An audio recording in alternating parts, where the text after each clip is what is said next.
Good evening, Vikings fans. This is Justin at Purple and Gold for Days, and this is A Day with Mike and Kyla. It is great to have you with us. Kyla will be joining us shortly. We are brought to you tonight by The Purple Code. Please like, comment, and subscribe on The Purple Code YouTube, Facebook, and follow on Twitter as well. Our sponsors this evening are Nautical Bowls. They're located on Hudson Place in Woodbury, right off the intersection of Woodbury Drive and I-94. And also special thanks to our head sponsor here. We all know them, and if you haven't been there, you need to get there. And they are Rinaldi's Pizza and Pasta. They are located on Wood Lane Drive, right off the intersection of I-494 and Valley Creek Road. I finally got through the sponsor reads without screwing up. The address is Mike. So we're going to have a real good time tonight. You had doubts. You were hopeful. Kyla was hopeful. By the end of the night, we were all hopeful. Just like at the beginning of the season, when we went through that schedule, we all had this one picked as an L, but it wasn't. It was a W, Mike. We're going to get this show started here, but first we're going to get the intro going here, and we will be right back. Like, comment, and subscribe. Share this with your friends. Let's get this in here, as many people as we can, because we got a lot to talk about, ladies and gentlemen. Your Minnesota Vikings shocked the world. Well, not really the world, just the national media, because there's no way the Vikings could possibly go into Buffalo and win a game, especially if Josh Allen played. We're going to get into all of that. We'll be right back.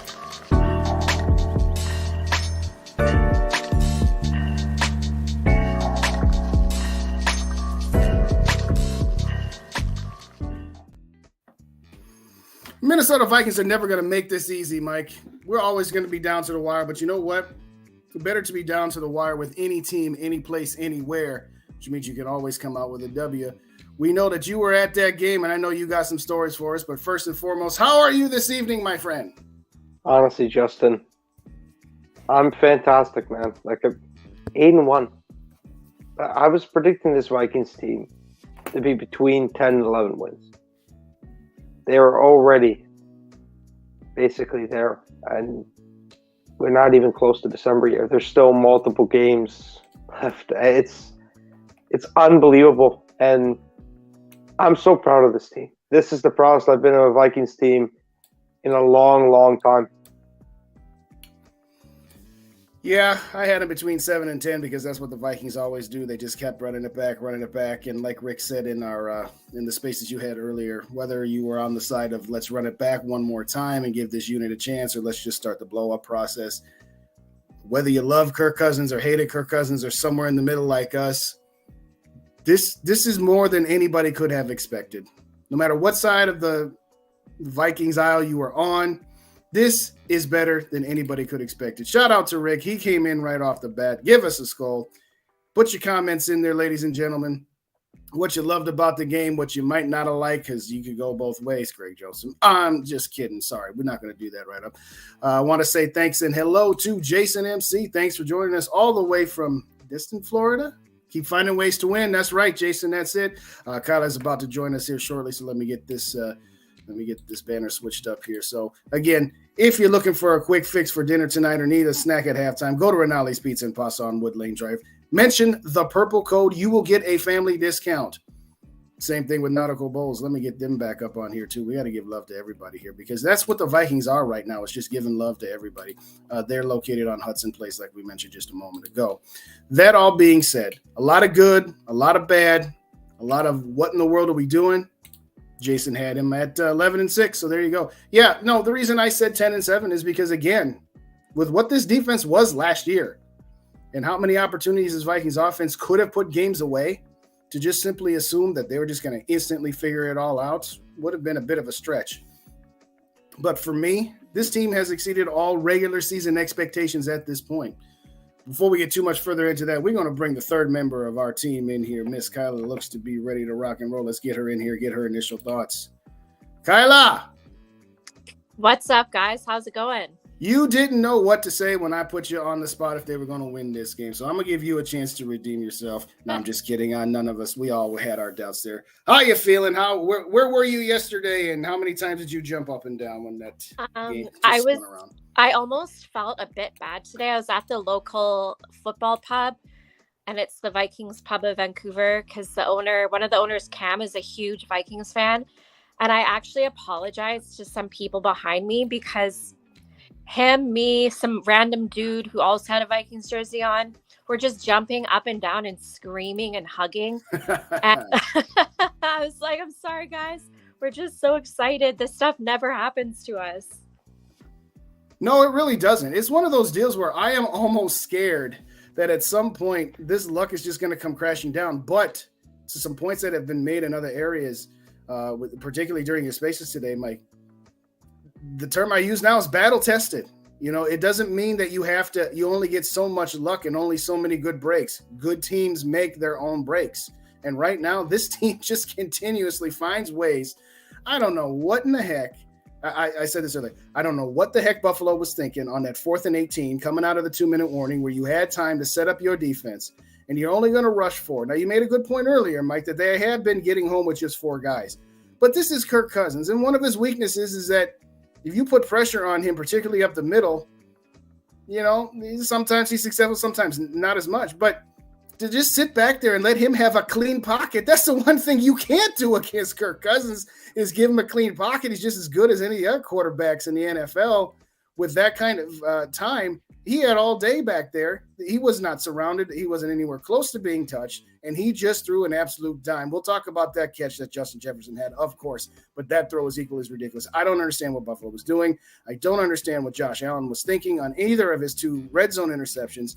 I don't understand why he was so concerned about getting out of the end zone that he ends up fumbling the ball. And you know what? We'll take it. We will take each and every one of those breaks as long as we can get them. So, Mike, you were at that game. Before we get into that game, we're going to talk about the game as if you weren't here. So give me your initial thoughts on the game. We'll get Kyla's in mine, and then we'll get to your stories. I know you got at least 1 or 2 sitting next to Boss Man Rick at the game. Yeah, I mean, it was a good game. I generally thought we're going to lose. And I'm not going to sit here and lie and act like I didn't think that, because I did think that. I thought we were 100% going to lose. And at the end of the day, I said this to Rick at the game, it looked like a carbon copy of Philly. It was looking that way. It really was. You're right. I'm thinking, okay, here we go again. But it turned, and it was funny. I'll get into the stories later, but I almost pushed Rick down to the floor with how happy I was at the end. It was unbelievable. It was unbelievable. That's all I could say. This team, it feels different. And again, you know me, Justin. I will go week by week until I cannot go week by week no more. But I don't ever want to hear us being called pretenders the rest of the season. No, that's done. Anybody who does lost their mind. You cannot pretend your way to 8-1. You are correct. I want to have one last thing before I let you and Kyla go. I can't believe I'm saying this. Joe, I said it to you on Spaces, and I'm going to keep the same energy now. Kirk Cousins has been a top 5 quarterback in the fourth quarter this season. I don't really want to hear anything else. He has lived up to what they paid him in 2018. If anything, he's exceeded expectations this year. Unbelievable. This Kirk Cousins, whatever Kevin O'Connell did in the offseason and what he's doing now in between, keep doing it because it's working. Well, I'm going to say this, and then we're going to get Kyla stuff. Fourth quarter, Kirk, I agree with everything you're saying. First drive, Kirk, yes. Dang near everything in between, I'm not quite sold yet. Okay, now listen. It's a fine line between talking about the deficiencies that this entire offense has in the middle half of the game. Because let's be honest, that offense came out firing right after the defense got a 3-and-out. And as great as Cousins was to lead this team back offensively, he was trash for the rest of the first half. I will give him a little bit of a pass on that third and fourth down, where they didn't run the ball once going into the 2-minute warning at the second quarter, where maybe if a better play calling here or there, where we just get the first down, maybe would have allowed him to score some points down there, at least a field goal attempt anyway. We'll just say it like that. But having said that, the first interception kind of airmailed. Okay, stuff happens. That second interception, I'm sorry.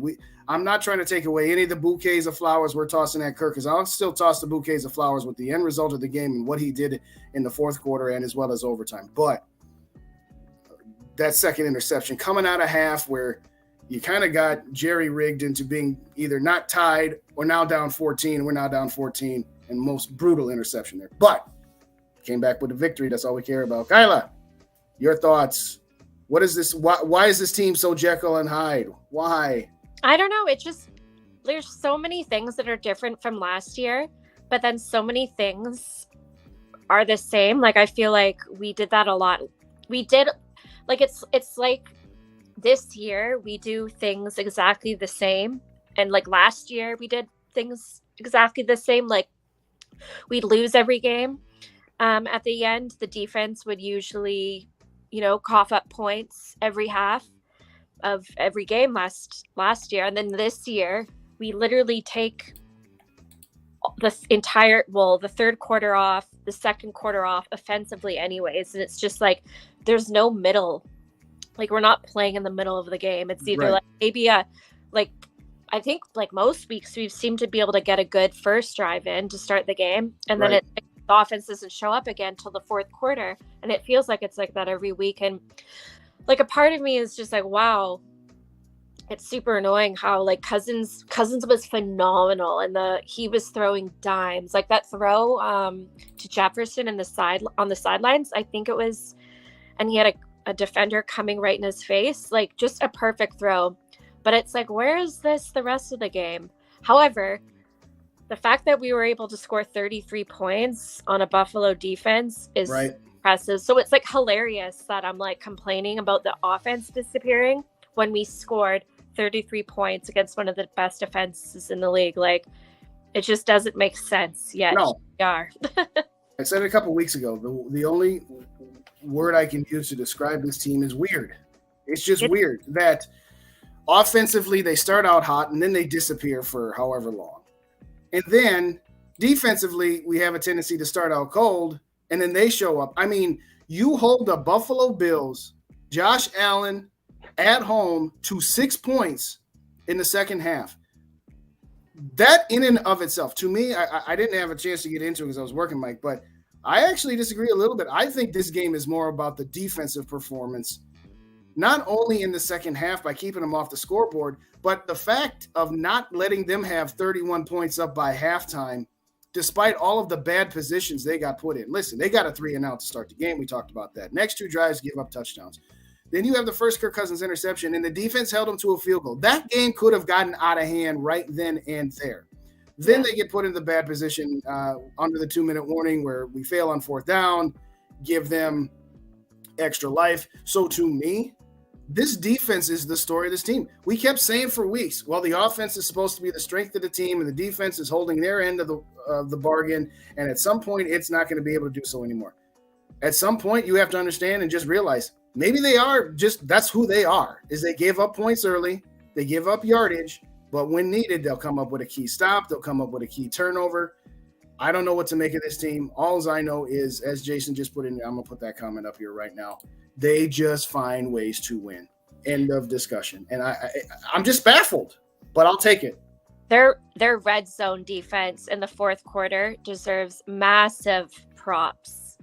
I mean, picked off Allen twice, held them to a field goal on 3 red zone drives. And we've had like such a bad red zone defense this year.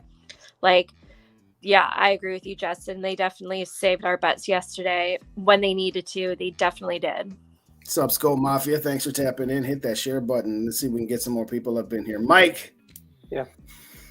Which one do you want to do first, your game stories or your Greg Joseph rant? Because I know you're sitting on both of those waiting to let them out here. You pick one, and then we'll get to the other one later. I don't care. Dealer's choice. Okay. So we'll get into the stories, but I want to add one other thing before I do that. Yeah. See, this is where I'm actually going to back Kirk Cousins pretty heavily here. The one thing we always said about Kirk, it's not what you do when you're playing well, because we already knew this. We knew when things are right, the protection is good, everything's moving, flowing well. Throughout a game, yeah, he's a very good high-level quarterback. But when it's not going well, when he's doing poorly at times, over his career, when he's made mistakes that were just on him, he can't come back. It's over. This game changed the narrative for me. And we can't keep the same energy for Joe Burrow in the post. And I'm not saying he's Joe Burrow. I'll make this perfectly clear. But we cannot just say, well, the defense did it because it's Cousins. He led us back. And yes, the defense is good. I said this. I backed the defense when everyone said that they should fire Donatel and that it wasn't a popular opinion. I'm nuts for saying this defense is decent. They still have only given up 30 points once. And it literally took overtime for it to happen. So you say what you want about that. But I think this Kirk Cousins is the best version of Kirk Cousins, and it's not particularly close. No. Kirk Cousins never wins games like this. Correct. He made 2 throws that he shouldn't have made. I mean, they were horrible throws. But he had just as good of a performance in the second half. That's what quarterbacks who get paid a lot of money do. And I'm starting to sit here and say that maybe this is the norm for Kirk Cousins, that given the correct coaching, he'll say, screw it. No, I'm going to win the game. I'm not going to be afraid anymore. And if that's our quarterback, we're in safe hands. And it feels good to say it. Kirk Cousins has been a top-tier quarterback in the fourth quarter of the season. No, I don't disagree with that part. I'm just going to say it like this.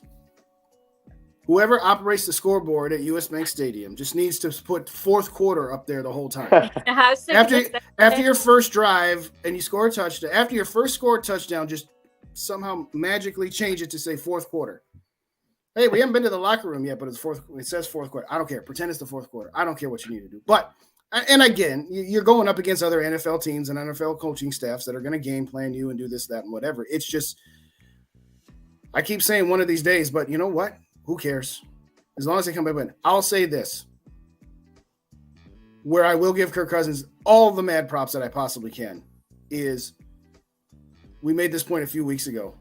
I think it was after the Chicago game. When he threw that interception against Chicago, what did we say he did? He came right back on the field and went down on a 7-minute drive that bled the clock to under the 2-minute warning and took the lead, and that was that. Defense got to stop, but they were up 7, so they had some margin for error. Okay. Last year in San Francisco, throwing haymakers with Jimmy Garoppolo, he threw that interception that got returned to the 2-yard line. It was basically a pick six without it being a pick six. And you can see for the rest of that game, and you can see for the next 2-3 weeks that was stuck in his head. Now, some of that is, the former mentality of this team, the former head coach, the former play callers, all that good stuff. But this year, when he's thrown ridiculously bad interceptions, and I don't mean interceptions that are aggressive interceptions that just don't work out. Those are going to happen, and I'll take those all day, every day. But to your point, he has not let it get to him. I mean, the last 2 weeks, not just this week, but last week too, he has had to overcome a lot. And he had. Yes. He had to overcome a terrible offensive line performance last week in Washington. And this week, he had to overcome, let's just call it what it is. The Vikings are a talented team, but so is Buffalo. Buffalo is probably still, even though we just beat them, they're still probably the best overall team in the NFL in their house. That's overcoming deficiencies. I don't mean like deficiencies like bad parts of your team. It's just they're better than you. So exactly. Absolutely. And some bad calls. Like yes, I was going to get to that. Given up in previous years and just been like, well, it's not our day, but yeah, matter. How they don't review that catch. Now, it may have been much ado about nothing because Buffalo still had time left. Maybe they still would have overcome it anyway. But to not review that catch was disastrous.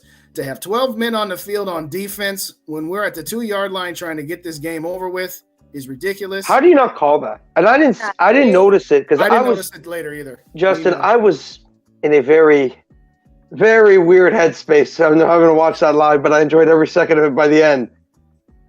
I cannot believe they missed that. You're professional referees. How on earth do you miss that? Not in that spot. Because that could have changed the game. It could have. We would have had it for a new set of downs on the 1-yard line. Yeah. They would have been first and goal at the 1. And tell me they're not scoring. They would have scored. Yeah. But anyway. By I'm the way, and again, if I'm not mistaken, that was it was under 2 minutes. Yeah. If I recall correctly, or it was in overtime. Mm-hmm. How the replay officials don't also. I mean, it's amazing how, interestingly enough, there's other teams that not only get that call immediately, but if they get that call missed, somehow, some way, somebody stops the game and says, "Oh, wait a second." There should be no way, the way the NFL is set up, under 2 minutes, where coaches cannot challenge, that a questionable play like that, the clock was not running because he was out of bounds. So it's not like, well, if we stop the clock here, we're kind of screwing Buffalo over by, taking some extra time away. You can't not review that play. Now, having said that, Kevin O'Connell did still have one timeout left. So maybe you say to him, hey, call your timeout, because if you call timeout and they review that play and rule it incomplete, you get your timeout back. Now, I realize that there was about 12 seconds of real time to be able to make that decision, but I'm sorry, the NFL can't be having a game like that get decided on a catch on the sideline where he has to survive the catch going to the ground. That's something you should almost automatically be looking at, but that's just me. In live time too, I thought it was like pretty obvious he was not that was not a catch. So maybe I'm just being biased with that, but it's just crazy. Did you run into School Mafia at the game, by the way? No, I didn't, unfortunately. I'm going to get right into the stories now. And where were you sitting? Set us up here. Where were you at? Where were Section 108, row 5. And I just need to say this, and I've said it on my spaces. He's listening, so I know this is going to be heard from him right away. Rick, I cannot give enough appreciation the way you've done for me the last year plus. You don't know what it means to me. It means so much, and just a massive thank you. That's all I can really say. Just a massive thank you for that experience that you allowed me to have, messaging me this entire way. So throughout this passport process, which was really, really annoying, but we got there in the end, and just a massive thank you to Rick. He's the man. He's boss man for a reason. But now into the stories. So forgive us who don't know the configuration of the stadium. Were you in the end zone, the sidelines? Where was this at? So it was the right sideline. So it would have been we were in the away end, and it's the sideline close to the right side. Okay. So we saw the Jefferson catch right out in front of us. Oh, nice. Yeah. So did you know that he caught it right away, or was it one of those delayed reactions? No, it was like he caught it. I saw the sideline freak him. He caught it. Unbelievable. But it was just a wild game. A lot of the Vikings touchdowns, funny enough, were on our side of the end zone. Maybe it was fate. I don't know. Yeah. But into the stories now. Like I said, me and Rick, it was hilarious. Like we would talk obviously throughout the game like crazy, and I was saying to him, like, first quarter, we felt good. We got that 3-0 touchdown. They were like, oh no, here we go. And what's crazy about the game was everything I said that couldn't happen happened, and they still won. Yeah. They had the second That's the quarter, thing. but yeah, they do got to figure that out long term. But again, they're never going to have a road game like that realistic again until the playoffs at the very least. So, and I was saying to Rick, there's no way they're going to come back, right? And he's just looking at me with a smile, just like Rick does. And he's just laughing. I'm like, there's no way they're going to come back, right? And when they got stopped, we're like, Kirk Cousins at the one. I'm like, and I actually think he scored, by the way. Thanks, NFL, for being completely delusional and having to have zero, risk. If it's on the field, he'll stand. It's 99.9. If they said it was a touchdown on the field, they would have left it alone. That's the way the NFL is. It is what it is. Right. But when Josh Allen fumbled and we scored, I couldn't believe it. And I jumped right into Rick, and I couldn't. And he was just laughing. He's like, I can't believe I just saw that. What just happened? And it was insane. And then the overtime, right? We're thinking we're going to win it. Yeah, but then we end up kicking the field goal. Yeah. And then we have to watch Josh Allen run. Okay. I've been here before. Mm-hmm. It's going to be, just actually funny enough, like the 2014, I believe, when Sammy Watkins caught game-winning touchdown in Buffalo. Great. And I was like, okay, great. That's a great way to have my first NFL game experience. And then Pat Pete picked it off. And there was a lot of Viking fans around us. And we all went in the huddle. We all were jumping up and down. I couldn't believe it. I still can't believe it, to be quite honest with you. It's been over 24 hours in that. I cannot believe we're in. I cannot believe it. But me and Rick, we were laughing. We were. I got to see Christian Darrisaw. I talked to him. I smiled to them a little bit. The players, the pregame. Yeah. I saw them. Cameron Bynum, Kendricks. I saw all the players in the pregame. Like I gave, good old wave to them, and got to watch all that. That was really cool. And just watching the old linemen just practice it's crazy how big these guys are in person. Yeah. You see that. And it was a wild experience. I'll never have anything like it. And I got to see debatably the greatest catch of all time live. Yeah. That's pretty nuts. Pretty nuts. Well, to your point earlier about Boss and Rick, all three of us got to give him a shout and some thanks, because not only first off, we're sitting here talking about this Vikings team because of he and SK, when he, started off branching out with you, and then Kyla joins.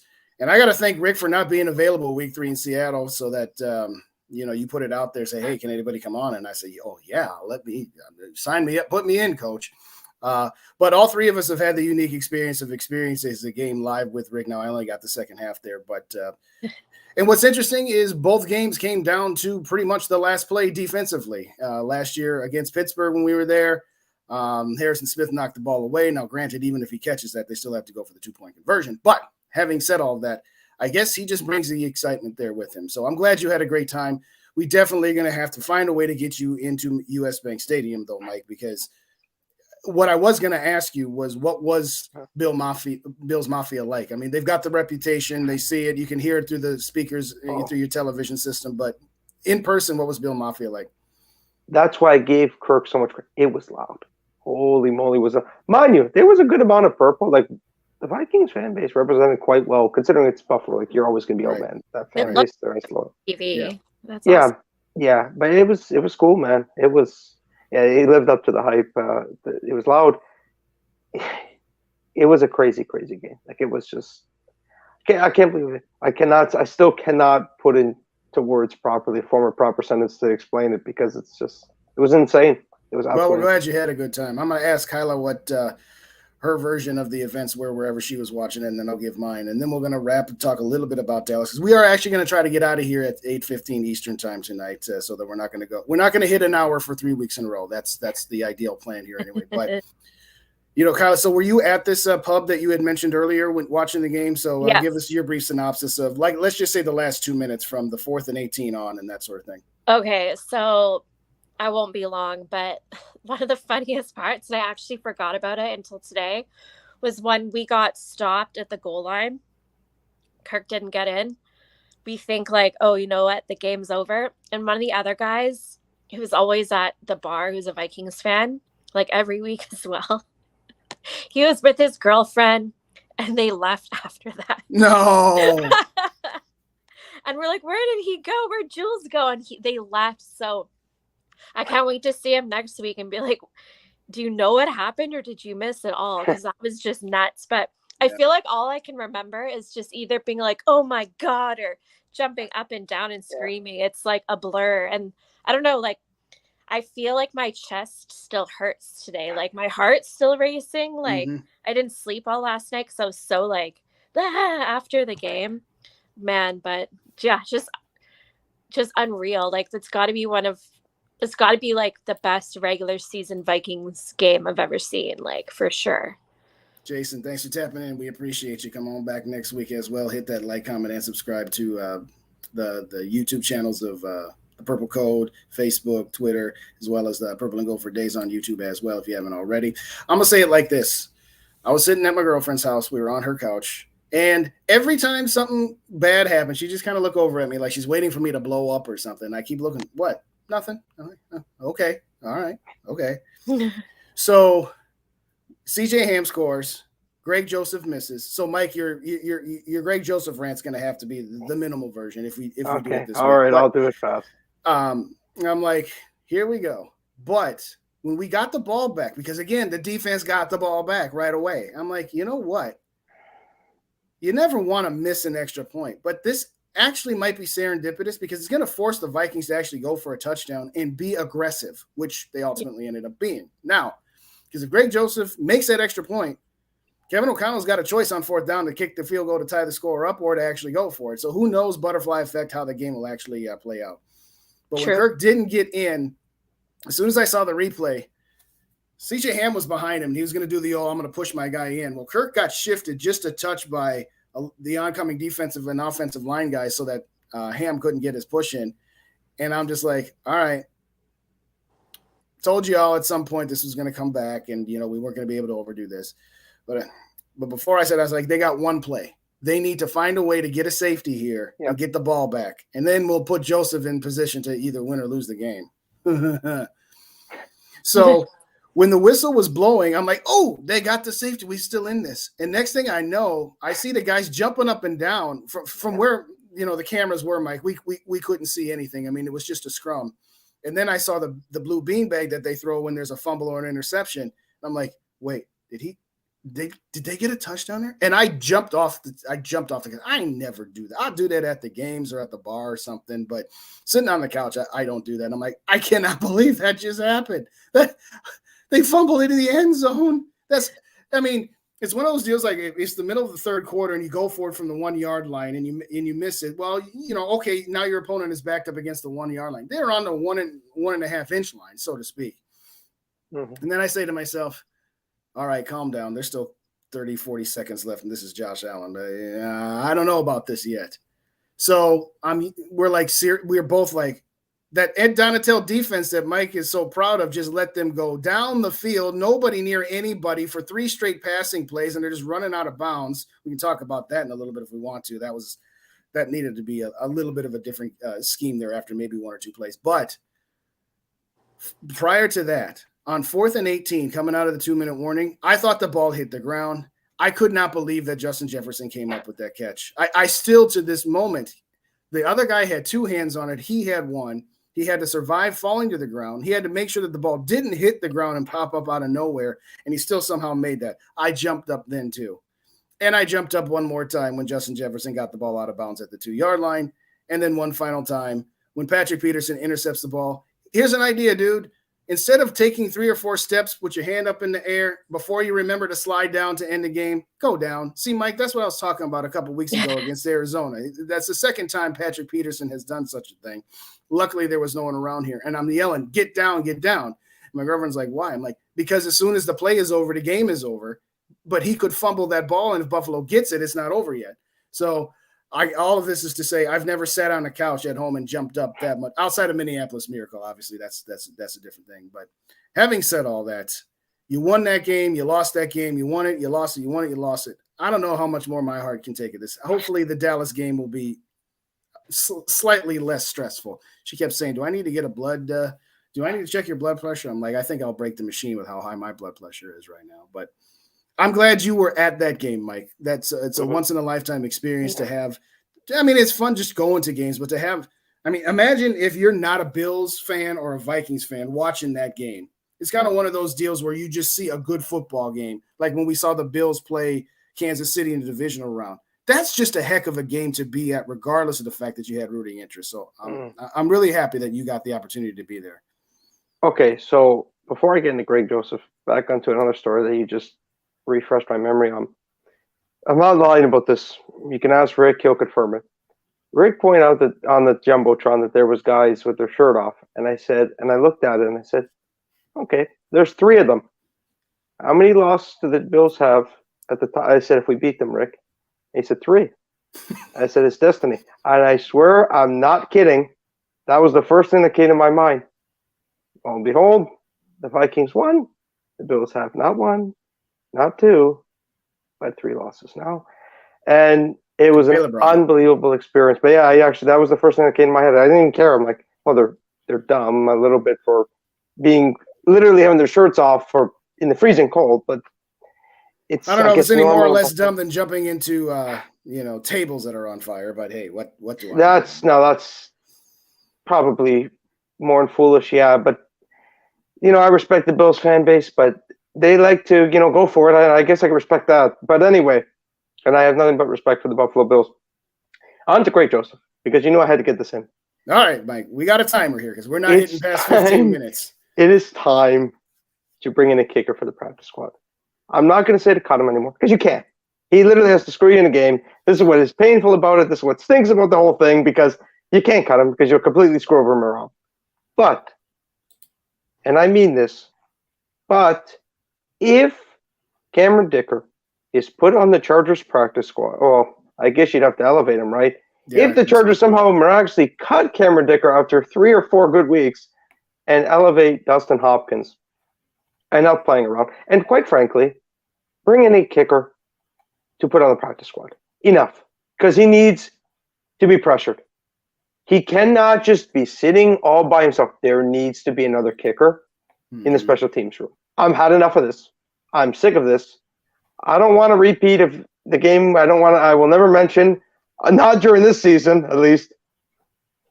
He will screw us unless they pressure him. There needs to be something to keep him accountable, because this will cost us. We're not look, I know O'Connell's Irish. Luckily, the Irish is a real thing, apparently. But in all seriousness, this will not work out if they keep this up. And I'm scared. I'm petrified, because this will eventually cost us. The funny thing is, though, he's made so many clutch kicks, but yet he's missed so many clutch kicks. And it's just the perfect Vikings kicker situation, by a nutshell. Summarize it perfectly. And, at the end of the day, it would be pretty funny if he's the kicker that wins the Vikings a clutch NFC title game or something and brings us to the Super Bowl, and then they end up winning it. That would be so Vikings. A kicker who we all wanted, probably gone midseason, is the one that's the hero. That would be quite something, but we'll see what happens. I'll say this, Mike. I wouldn't worry too much about it anymore. You told me that I put the hex on them last week when I said I guaranteed they were going to beat the Washington, and everything turned out just fine. Don't worry about it. No, I'm kidding. Go ahead, Kyla. I was going to say, I'm so sick and tired of fans from other people I know who cheer for other teams being happens almost weekly. I feel like, what is with your team and kickers? They don't know. It's I don't know, but you tell me. We're all sick of it. It's so stressful because every game's so close, and I missed that PAT yesterday. It was after all this, are you serious? But whatever, he's gonna be our kicker the rest of the season. I don't. Yeah. There's not unless he loses a game in the regular season. I am telling you right now. Well, what are you gonna do? In all seriousness, Mike, what are you gonna do? Who are you gonna bring in? What can honestly be done? It's a kicker. We're not talking about a position like quarterback or wide receiver. You could absolutely find a guy right now on the street that would beat Greg Joseph in the kicking contest. They just won't. The problem is, because of their record, they won't actually bring one in. That's the problem. But I really hope they just even work out kickers just to put some fear of God in him. You really think that'll do something, though? Do you really honestly think that'll It couldn't hurt? Like, I just think about Dan Bailey a couple years ago. They traded for Vedvik. Now, it was reverse psychology because they actually thought Vedvik was going to be good.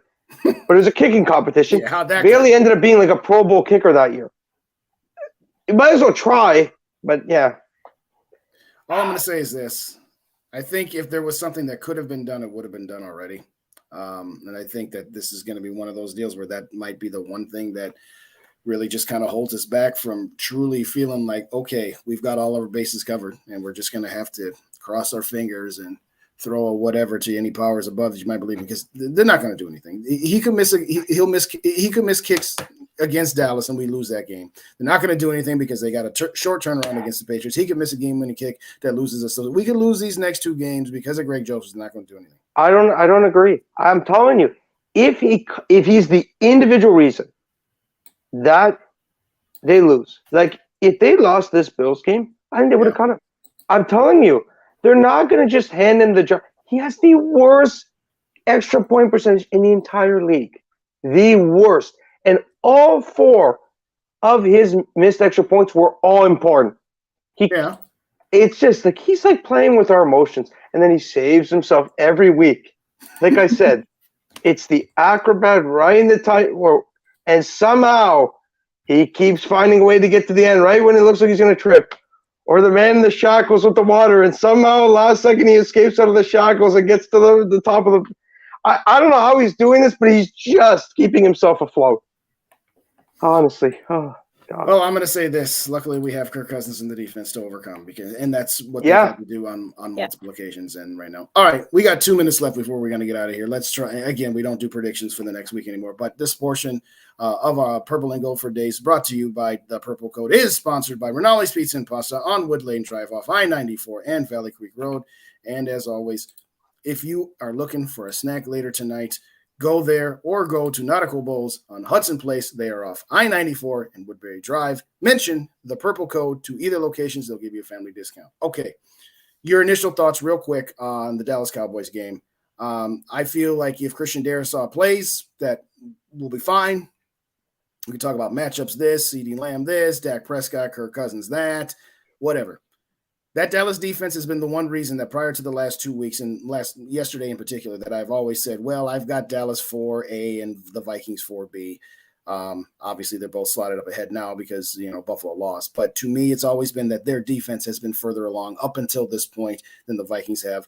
I don't like Kirk Cousins' chances to be able to do the magic he's been able to do. I know the backup played really good yesterday coming in spot duty. That's all well and good. But, Micah Parsons is a whole nother level here. So if Christian Darrisaw plays, I feel we win. If he doesn't, I feel we're in for a long day. Kyla, what say you about this Cowboys game? I agree with you. When I saw that Darrisaw got put in the concussion protocol, I was like, no, especially with Dallas coming up. He would be a massive, massive loss. But you know what? We're at home. We're coming off a massive win against a team. Like, I'm not going to lie to you guys. When you asked me, like, how I felt about it, I was kind of BSing you. I felt pretty bad about it last week. We know. It's okay. Oh, yeah. But you know what? Who cares? We're at home. Yeah. We're at home. We're a very, very good home team. This team has stunned us all year. Kirk got smacked around all day against Washington the week before. We were still able to win the game. So why not? I'm gonna say we're gonna win this game because why not? Mike, it's given me no reason to believe otherwise. Mm-hmm. So them choking a 14-point lead against the Packers doesn't give you any reason that they can beat us at home either. Yeah, no, I agree. Seriously, McCarthy, this was your moment to get back at the Green Bay Packers and Aaron Rodgers. He's a bumbling buffoon. Well, yes. Who doesn't kick a field goal there? I don't know. Your thoughts on Dallas, Mike? Go ahead. Okay, so one last thing, because I do need to mention this, and I tweeted Kyla about this. I'm very sad. Big Kirko's currently is taking a leave of absence. He is not wearing the chains anymore on the plane. But I guarantee if they go on a run, they will force it. 2.0 will happen, even if he does once, nothing to do with it. Anyway, when it comes to the Dallas Cowboys, I actually think Blake Brendel can hold on if you chip Micah Parsons, but one-on-one. Oh, dear Lord. That could be a mess. Mind you, he did hold up his own when he came in, and they were actually going to have a game-winning drive. The refs didn't do everything in their power to screw us. And technically, it was a game-winning drive. It just was a very unique circumstance because they ended up getting in the end zone. But I think we beat Dallas because Kevin O'Connell is a very bright guy. He's going to see what the crappy Packers offense was able to do. Yeah.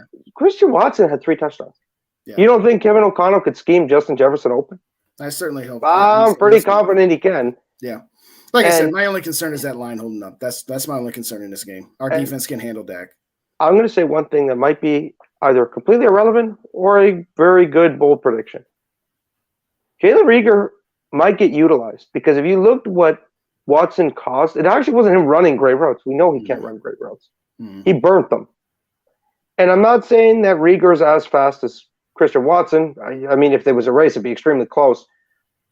I'd use him in the red zone just to run simple slants and just outrun them because that's all Watson did. It wasn't great route running. He just ran them, and Rodgers found him. So, and they ran the ball well. I'll say this about Reagor. Do something with him and find somebody else to return punts or tell him he needs to run forward and not sideways. Nah, I'm not having that. He's had plenty. It's like why? He's been fine.